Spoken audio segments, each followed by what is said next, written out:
عزوز سلام تنايب صحكم زخبركم تعزبتي كما يتعلو نلومي ربع 4 ميازا استدلو زينا ومسنادو احنا لكم قريبنا لنا نمكتالكم خبر زعدم ارمياس قبروا عليه بقدامنت ارساتو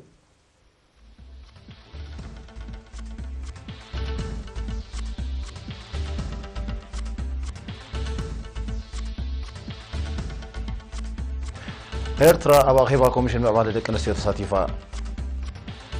ጸገም ዝተማይ ከተማ ኣስመራን ምፍታሕ ዕቱብ ጻዕርታት ይካየድ ኣሎ ኣብ ማእከል ደንካልያ ዝርግሐ ትካላት ትምህርቲ ኣብ ዕብየት ተሳታፍነት ኣስተዋጽኦ ገብር ኣሎ ኣብ ሪፑብሊክ ማእከላይ ኣፍሪቃ መንጎ ዕጡቓትን ዓቃብ ሰላም ሰራዊትን ግጭት ተወሊዑ ፕሬዚደንት ሩስያን ቱርኪን ኣብ ምድንፋዕ ክልታዊ ዝምድና ዘትዮም ኣሜሪካ ኣብ ልዕሊ ካብ ቻይና ዝኣቱ ተወሳኺ ፍርያት ቀረጽ ንምግባር ኣሚማ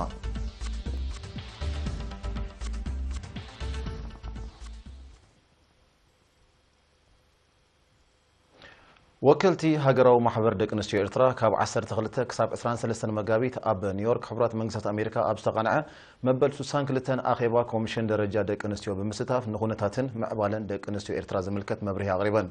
أبتي بدهوتاتن عدلاتن دق نستيو أب محيال أب قطر زلو عديتاتن أحاتن بزبل تيماس تخايد أخيبا حلافيت من محدارن فاينانسن همادي ويزرو زايد مسفن ندحر بايتا إرتراوያን دق نستيون لعل أبركتونن أب قطبا هاجرن زملكت مجلس هبا أبزي وكلتي لعلي 163 هاجرات زتساتفو أخيبا أب استفلالية كبابيتات عالم زركبا دق نستيو نمحيالن معرنتن نمرقاسن زعلمه بقندون دق نستيو أب زقدسو زعباتاتن قداتن تزتيو إرترا أب شحنت شعاتن تتيسان حموشن أب استخايدة ربعي وعلى بيجين بمستاف أبتي نصوتاو معروي نزم الكات وعل زفرمت كوينا نمعالتات دق نستيو إرترا أب مديات عنا تمرتي كتابا موقاد دحور لمدزاتن كال انزلو قسقاس بزملكات بغط علي تابا كتقرب تاني حلا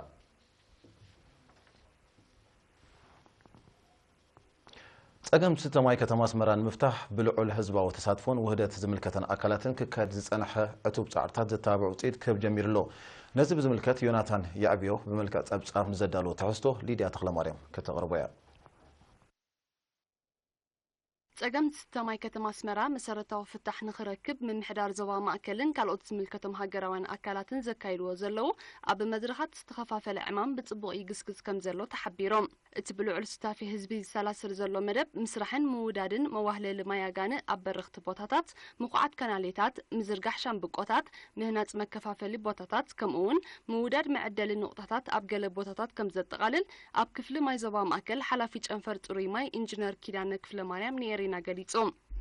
زاجيت أبجرحي 4 سمرة حزحز داورقوس كحوتا فورتون عدقن نفس وكفو كسباستات شدشتشحن 800 برميل زحز إسان حدن عبيت أجان كم توادد زحبرة إنجنير كيدانة مسرح مزرقح عبيت شامبقوتاتن مكفافل مأكلاتنون جلك زازا من كلو جلا جنا أم مسرح كم زلو أبريهم بمجمريا تن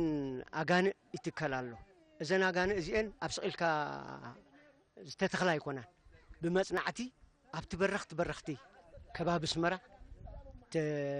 تتخيلنا اللوا نمنتايس لمنتاي كم تجرو نمنتايتي أبرخ بوتاز بهالزلو تي أزيو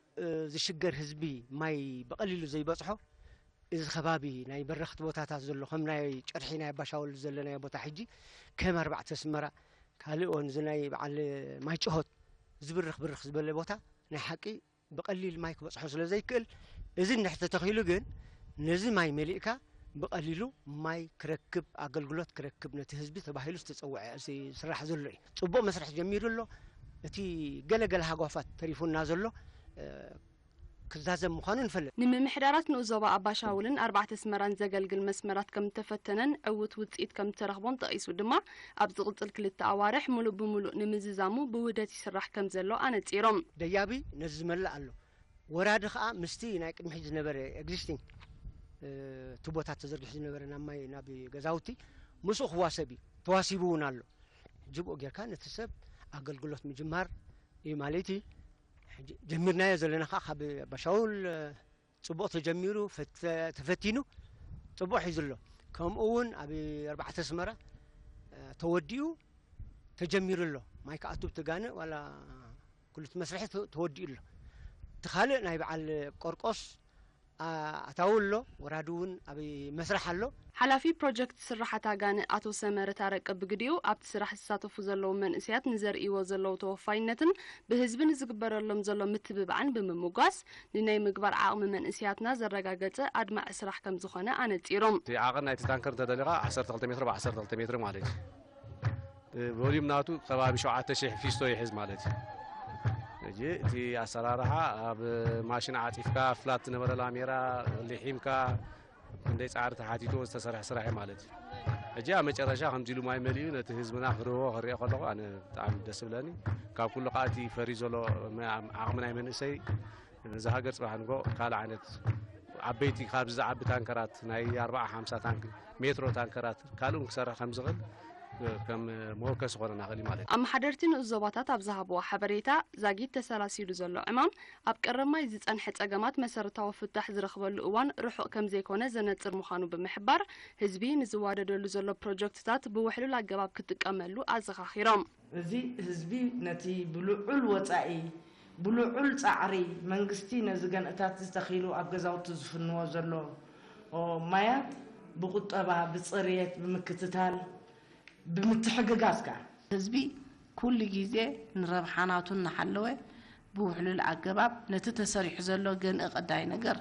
بتصفف عقباب كحزون ككاتاتولون حلو أوديو طعنو أوديو نخلو خناتاتو أبت عمام زساتفو زلو ميوان من إسيات بقديوم اتعلامه نتصورن واناون سلازخونه أبت زواتقلو نيجيزي قدب تزازيمو حزبي نخرهوا بتقهات يسرحو كم زلو قاليتهم درو كاب منبر غزاهم طري مايكساتيو كم زبقعو زحبرو نبرت دما اتعمامن مسرتاو فتح زمت انسراح كساب زازم كلو كاباتهم زحتت كمالو زلوهم قربنت أرقاقيتهم ما يدي أوتو بطايلن كافي سجل دم كاب كل نجار نحنا دحيناينا نهزبنا منقسنا نكم دمان ورساي كالو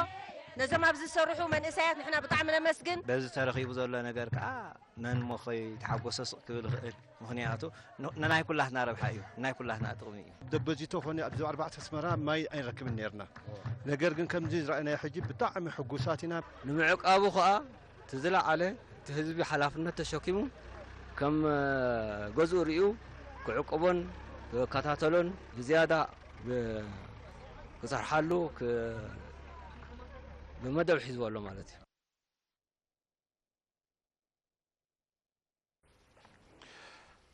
أب زوبا دوبا قيح بحرين وزوبا مأكل دنكاليا أب زحلفنا ناصنت عمتها زرقحت كالات تمرتين مسفح تستخايد سعري أب عبي تساتفنا تمهرو بحفشة نيدك نسير ما بفلاي أب أصوات ويقبرالو حلافي أغلو تمرتي أبتنو زوبا ممهر عبد القادر ريدو نيرينا أبزهاب وحبريتا نفسه كف زيغا ناي تمرت عد نخركب منقسيك سابت زرحاقا كبابيتات كالات تمرتي بمودادو ولا دين دقم أب قبو عدميوم نام عد تمرتي كل أخو كم زحاقزة بمقلاز نايلو مع عمت حفشة وقطر تمهرو كاب ناي زحلف عمت 10 ميتاويت نايدك نسير ما بسلسة ميتاويت كم زو سخار ديو مخفاتنا كالاي درجة بيت تمرتي أبتنو زوبا نغط قالنا تمهرو التابعو كم زلو زيقالت ممهر عبد القادر ولدون بمنقدي تمرتنا عبيتي ما هي منات بمطفاء كم ببون كتصحفون أبزخلوا له درجة كم زبط حفلتو أب نوزبا ما أكل دنكالي أقللوت كلمة تمرتي ما بقتا ما أكلين كالين درجاتات ذهبا 10 تحمشات كالات تمرتي الله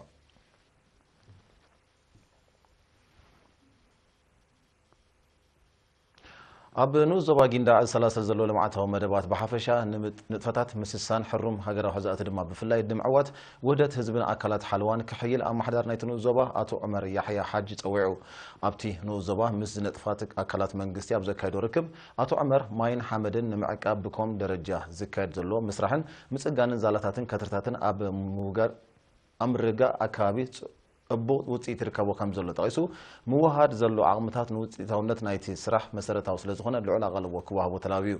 أب كبساز ورد وحيز بجبو أب تقمين خوعل أب زعمت زي عقماتن جريفاتن بماشناري نمتسجان مدب كم زلوا تغيسو دما نزت تكبراوي نمكبر مزم الكتوم أكلات من رداء يكاد كم زلوا حبيرو تساتفت بوجنام أب كلن من محدرات كبابي نمجها جات ريت زخون بوتا كفكد تلابيهم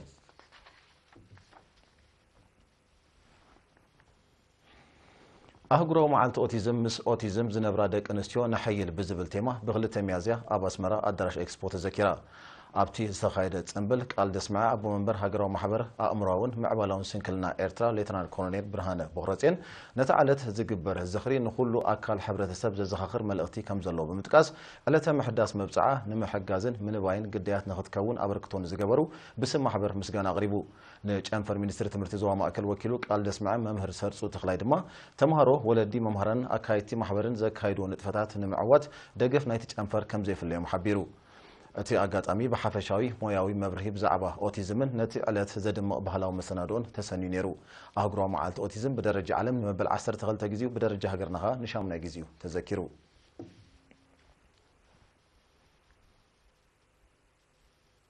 ዝኸበርኩም ተዓዘብቲ ቀፂሉ ዝቐርብ ዜና ሃገራት ወፃኢ እዩ ድሕሪ ዝሓፀር መሳገሪ ክምልሰኩም እየ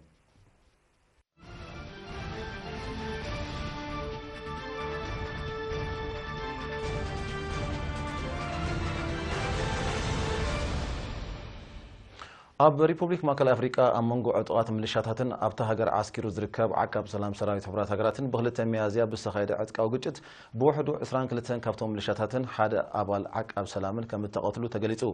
ነቲ ፍጻመ ዝኹንን መግለፂ ዝሃበ ኣፈኛ ሕብራት ሃገራት እቲ ግጭት ዕጡቓት ኣብ ከተማ ታግባራ ተደኪኑ ንዝርከብ ማዓስከር ሕብራት ሃገራት ድሕሪ ምጥቋዖም ከም እትወልዕ ብምሕባር ካብ ክልቲኡ ወገን ሓያሎ ከም ዝቆሰሉ ኣፍሊጡ እዚ ኣብታ ኣስታ 300 ኪሎ ሜትር ንሸነኽ ሰሜናዊ ምብራቕ ካብ ርዕሰ ከተማ ባንጉ ርሒቓ ትርከብ ከተማ ታግባራ ተወልዑ ዘሎ ግጭት ተቃወምቲ ምልሻታት ኣብ መጻኢ ክፈጥርዎ ንዝኽእሉ ፀጥታዊ ሓደጋ ዘነፅር ምዃኖም ምስቲ ሃገር ቅርበት ዘለዎም ተንተንቲ ዝሕብሩ ብዘይካዚ ዛጊት ብመን ከም እተፈፀመ ብዘይተገልፀ ኣብታ ከተማ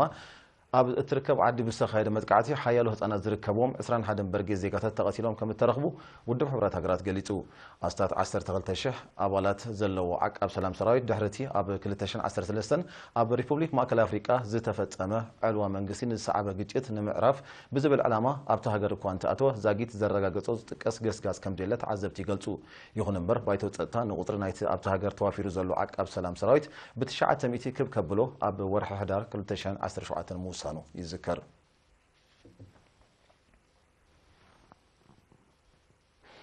ፕሬዚደንት ሩስያን ቱርኪን ኣብ ምድንፋዕ ክልቲያዊ ዝምድና ዘተኮረ ዘተካይዶም ንዑደት ፕሬዚደንት ፑቲን ኣብ ቱርኪን ኣመታቱን ኣመልኪቱ ሻም ተወልደ ዘዳለዎ ዜናው ዘብፀባሎ ይስዕብ ፕሬዚደንት ሩስያ ቭላድሚር ፑቲን ኣብ ምድንፋዕ ክልቲያዊ ዝምድና ዘተኮረ ምዃኑ ዝተገልጸ ናይ ክልተ መዓልትታት ምብጻሕ ንምፍጻም ትማሊ 3 ሚያዝያ ከተማ አንካራ ብምእታው ምስ ቱርካዊ መዘንኡ ረሲፕ ጠይብ ኤርዶጋን ዝርርብ ከም ዘካየደ ተገሊጹም В 2023 году, приурочив его к столетию основания Турецкой Республики. ክልቲኦም መራሕቲ ድሕሪ ዘካየድዎ ርክብ ኣብ ዝሃብዎ ሓበራዊ ጋዜጣዊ መግለጺ ስምምዕ መሸጣ S-400 ዝተሰምየ ዝተራቐቐ ቴክኖሎጂ ጸረ ሚሳይል ሩስያ እምነ ኹርናዕ ወተሃደራዊ ውዕል ክልቲአን ሃገራት ምዃኑ ዝገለጸ ፕሬዚደንት ፑቲን ሃገሩ ነቲ ጸረ ሚሳይል ንቱርኪ ንምርካብ ትሰርሕ ከም ዘላ ኣነጺሮም ፕሬዚደንት ኤርዶጋን በወገኑ Akkuyu tüm üniteleriyle devreye girdiğinde tek başına ülkemizin az önce de ifade edildiği gibi ቱርኪ ምስ ሩስያ ኪኖቲ ዝተራቐቐ ጸረ ሚሳይል ቴክኖሎጂ ዝኸይድ ወተሃደራውን ጸጥታዊ ሽርክነት ንምምስራት ክትሰርሕ ምዃና ገሊጹም ብዘይካዚ ክልቲኦም መራሕቲ ብመሰረቲ ኣብ 2010 ዝበጽሖ ስምምዕ መስርሕ ህንጸት ናይ ፈለማ መደበር መመንጨዊ ኒክሌሳዊ ጸዓት ቱርኪ ብ3 ሚያዝያ መሪቖም ኣበጊሶምዎም እዚ በኣስታት 20 ቢልዮን ዶላር ኣብ ገማግም ማእከላይ ባሕሪ ክህነጽ ተወጢኑ ዘሎ መደበር ኒክሌሳዊ ጸዓት ብሃገራዊ ኩባንያ ኒክሌሳዊ ጸዓት ሩስያ እዩ ክህነጽ ፕሬዚደንት ኤርዶጋን ኣብቲ ኣጋጣሚ ኣብ ዘስምዖ መደረ መስርሕ ህንጸት ናይቲ ምስተዛዘመ 4800 ሜጋዋት ከመንጩ ትጽቢት ዝግበረሉ መደበር ካብቲ ፈለማ ዝተመደበሉ ባጀት ንላዕሊ ክኸይድ ከም ዝኽእል ብምጥቃስ ጠለብ ጸዓት ሃገሩ ኣብ ምምላስ ዓብዪ ኣስተዋጽኦ ከም ዝህልዎ ኣነጺሮም ቱርክን ሩስያን ኣብ ዞባውን ኣህጉራውን ጉዳያት ዘለዎም ፍልልያት ንጎኒ ገዲፈን ዝምድነአን ብሓፈሻ ንግዳውን ቁጠባውን ሽርክነተን ድማ ብፍላይ ንምድልዳል ከም እተሰማምዓ ብግብሩን ብጽቡቕ ይግስግሳሉ ከም ዘለዋዮም ተዓዘብቲ ዝሕብሩም ፕሬዚደንት ፑቲንን ፕሬዚደንት ኤርዶጋንን ሎሚ 4 ሚያዝያ ፕሬዚደንት ኢራን ሓሰን ሩሓኒ ዝጽንበሮ ርክብ ብምክያድ ኣብ ጉዳይ ሩስያ ዘተኮረ ስሉሳዊ ዘተ ክገብሩ ምዃኖም ይቃልሓሎም ሩስያ ቱርክን ኢራንን 7 ዓመቱ ቀጺሉ ዘሎ ግጭት ሶርያ ብሰላማዊ መዳይ ንምፍታሕ ኣብ ከተማ ኣስታና ካዛኺስታን ተኸታታሊ ዝርርባት ሰላም ከም ዝወደባን ጽቡቕ ውጽኢት ከም እተረኽቦን ይፍለጥ أمريكا قبل عليه كابتشينا زأتو توسخ فريات قرص نمغبار حدش امام اوصيا نزي امونغو كلتين هاغرات تفطيرون صنح نغداوي زي مقداون صعبيناتون املكيتو شام تولده نزدالو تحستو سامسوم هايله كقربوي بمحدار بريزيدنت ترامب قبل عليه كاب تشاينا زغبر توسخ اتاو فريات قرص اتاو نمتغبار اميموم وكيل نقد حبرات منقستات أمريكا بسلسة ميازيا أبزهاب مقلتي قبل على شحن سلسة ميتن عينتات فريات إندستري تكنولوجي مقعزيان تعنان تشاينا نا عسران حموشتن مئتاويت وسخ قرص التاو كوستن إمامك قريبو خمزة لحبيرهم اتمقلتي اتسقمتي منقست تشاينا أب قداي أمراو واننت زخطولو زل بوليس نخير تصاعطي نمفتار مخانا حبيرهم نسقمت بترز تعاومن زخوننون منقست تشاينا تمطاطاني مرسى قبري كهبل مخانو بربعة ميازيا بليت اللهم أفنيا منستر قديات وصاع تشاينا أبزهاب مقلتي 征税产品建议清单，中国商务部新闻发言人已经表明了中方的严正立场。我必须再次强调。 من محدار بريزيدنت ترامب نتصاوعيت كوبانياتات كلتيان هاجراتن تقلقال حزبن عشش بمبال نتسقمت مزوسد نزحالف لعلي 4 عامتات كسرحلو زصنحه نخلت او ربح زغلغل نقداو زمدنا اب حدقا كاتم خوانا انصيروم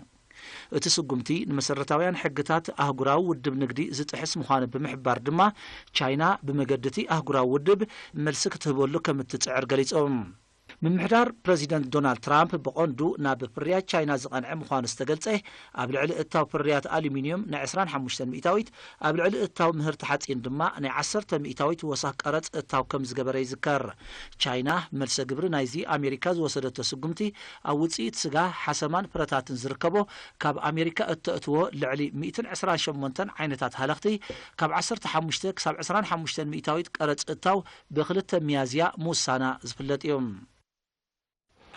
ሚኒስትር ጉዳያት ወጻኢ ሰሜን ኮሪያ ራይ ዮንግ ሆ ምስ ቻይናው መዘኑ ዋንግዩን ምዝራብ ዝዓለም ዑደት ንምክያድ ትማል 3 ሚያዝያ ከተማ ቤጂንግ ከም ዝኣተው ተሓቢሩ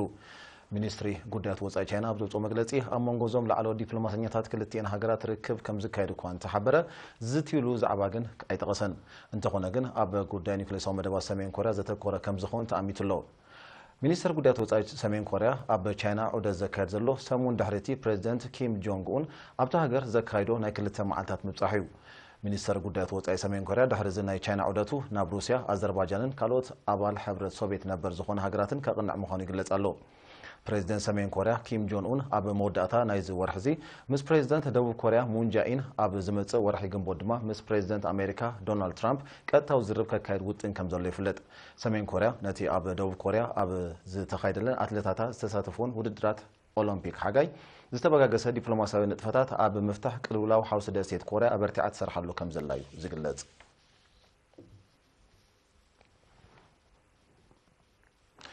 ኣብ ሰላማዊ ውቅያኖስ ሓይሉ እናደለበ ክጓዓዝ ዝቐንየ ህቡብላዊ ትሮፒካዊ ማዕበል ጆሴፍ ብክልተ ሚያዝያ ደሴታዊት ሃገር ፊጂ ኣብ ዝበፅሓሉ ሰብኣዊ ንዋታውን ትሕቲ ቅርፃውን ጉድኣት ከም ዘውረደ ተገሊጹ እቲ ህቡብላዊ ማዕበል ብዘውረዶ ሓደጋታት ዕለቕልቕን ጋሻ ውሕጅን ብውሕዱ 4 ሰባት ክሞቱን ከለዉ ሓያሎ ካልኦት ዳህዮም ጠፊኡ ከም ዘሎ ተገሊጹ بمسرت ጸብጻባት ሰመዚ ሲቪላዊ ድሕነት ፊጂ በቲ ሳዕቤናት ዝተሃስዩ ልዕሊ 2000 ሰባት ኣብ ግዜያዊ ማዕቆብታት ኣጽሊሎም ከም ዘሎ ኣነጺሮም እቲ ህቡብላዊ ማዕበል ብዘስዓቦ ከቢድ ዝናብ ልዕሊ 74 ቀንዲ መስመራት ናይቲ ሃገር ከም ዝዓነወ ዝገለጹ ሰመዚ ከቢድ ተባሂሉ ክግለጽ ዝኽእል ትሕቲ ቅርጻዊ ዕንወት እኳ ከም ዝወረደ ብምሕባር ሓደጋታት ምህማን መሬት ከስዕብ ከም ዝኽእል ኣፍሊጦም ኣለዉ ኣብ ሰላማዊ ውቅያኖስ ዝርከባ ደሴታውያን ሃገራት ኣብቲ ውቅያኖስ ብዝኽሰት ተኸታታሊ ሓደጋታት ህቡብላዊ ማዕበላት ቀጻሊ ጉድኣት ከም ዝወርደን ጸብጻባት ይገልጹ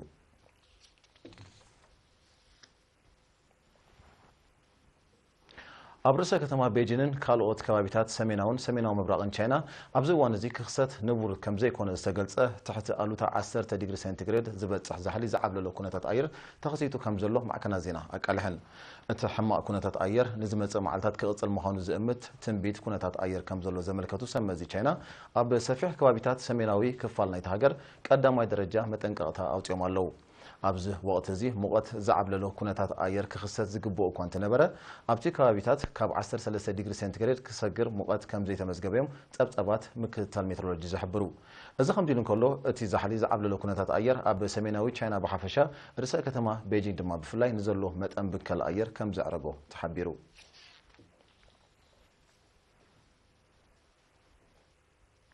ዝኸበርኩም ተዓዘብቲ ዜና ኣብ ዝፍጸም ቦርኩ ናይ ስራሕ መዓልቲ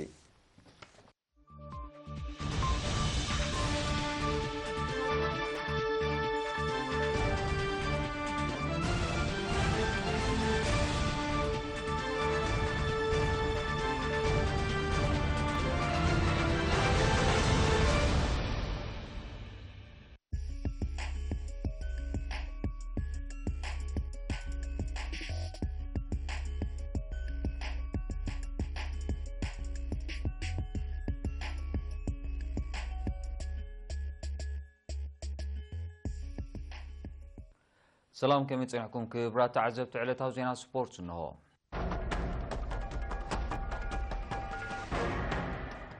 صنبل 25 عامت من مسرات دبلوماسياዊ ዝምድና ኤርትራን ቻይናን ብዝተፈላለዩ ስፖርታዊ ውድድራት ደሚቑ ይካየድ ኣሎ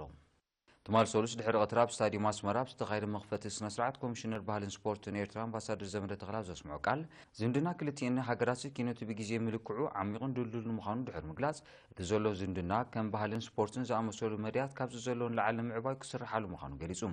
አምባሳደር ሪፐብሊክ ቻይና ኣብ ኤርትራ ሚስተር ጂያን ዚጋንግ በጎኑ ዝምድና ኤርትራን ቻይና ካብ ግዜ ናብ ግዜ ንዓመቐ ይኸይድ ከም ዘሎ ድሕሪ ምግላጽ ብፍላይ ኣብ ዓውድታት ሕክምና ባህልን ትምህርትን ስፖርትን ቻይና ዓቕሚ ኤርትራን ክኢላታት ንምዕባይ ክሰርሕ ምዃኑ ሓቢሩ ቻይና ናይ ኩሉ ግዜ መሓዛ ኤርትራ ዝበለ አምባሳደር ዚጋንግ እቲ ዝምድና 25 ዓመታት ምቁጻሩ ዝሕብን ምዃኑ ገሊጹ ኣብታ ኣጋጣሚ ዝተፈላለየ ባህላዊ ምርኢት ክቐርብ ከሎ ኣብ መንጎ ቻይናውያንን ኣባላት ኮሚሽን ስፖርትን ግጥም ኩዕሶ እግሪ ተኻይዱ ብምኽንያት 25 ዓመት ጽምብል ምስራ ዲፕሎማሲያዊ ዝምድና ኤርትራን ቻይናን ዝካየድ ዘሎ ዝተፈላለዩ ስፖርታዊ ውድድራት ኣብ ስዕብ መዓልታት እውን ክቕጽል እዩ ኣብ ንዞባ ሰገነይቲ ኣብ መንጎ ኣብያተ ትምህርቲ መባእታን ማእከላይ ደረጃ ስፖርታዊ ውድድራት ተኻይዱ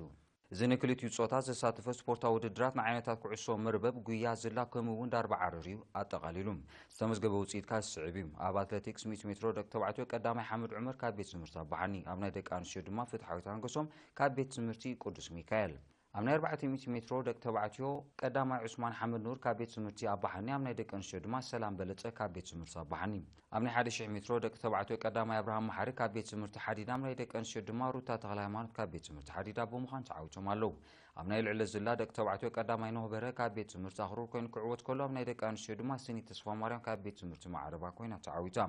ኣብ ናይ ደርባ ዓረር ደቂ ተባዕትዮ ቀዳማይ ተኽለ ሃይማኖት ጣዕመ ካብ ቤት ትምህርቲ ሓዲዳ ኣብ ናይ ደቂ ኣንስትዮ ድማ ማሕሪት ኣማኑኤል ካብ ቤት ትምህርቲ ማይሰራ ብምዃን ዕዉታት ኮይኖም ኣለዉ ኣብ ኩዕሶ መርበብ ማእከላይ ደረጃ ቤት ትምህርቲ ሔቦ ዋንጫን መዳልያን ክትሽለም እንከላ ኣብ ናይ ደቂ ኣንስትዮ ድማ ማእከላይ ደረጃ ኣባሓኒ ተመሳሳሊ ሽልማት ረኺባ ብሓፈሻዊ ውፅኢት ኣብዚ ውድድር ማእከላይ ደረጃ ኣባሓኒ ጎብለል ብምዃን ዋንጫን 1000 ናቕፋን ተሸሊማ ቅነ ባህልን ስፖርትን ሱንኩላን ዞባ ማእከል ይካየድ ኣሎ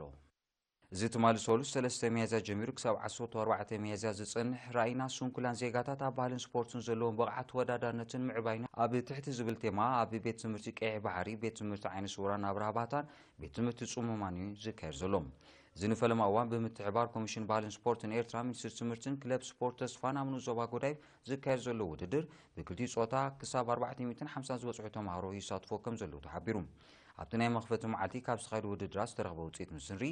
ኣብ ፍትለ ደቂ ኣንስትዮ ልልታ ተወልደ ካብ ኢድሪስ ዓዋተ ኣብ ናይ ደቂ ተባዕትዮ ድማ ኣሌክሳንደር ሰሎሞን ካብ ቤት ትምህርቲ ኢድሪስ ዓዋተ ኣብ ውድድራት ኣትሌቲክስ ናይ 50 ሜትሮ ደቂ ተባዕትዮ ቀዳማይ ኣሌክሳንደር ካብ ኢድሪስ ዓዋተ ኣብ ናይ ደቂ ኣንስትዮ ድማ ቀዳሚት ሓያት ኣሕመድዲን ካብ ሳሊና ኣብ ኩዕሶ እግሪ ደቂ ተባዕትዮ ሰንበል ንፍኖተ ጥበብ 8-3 ዳህላክ ንጎዳይፍ 5-3 መደበር ድማ ንዳህላክ 3 ባዶ ረቲዐነን ኣለዋ ክብራት ተዓዘብቲ ዕለታዊ ዜና ስፖርት ኣብዚ ይፍጸም ሰላም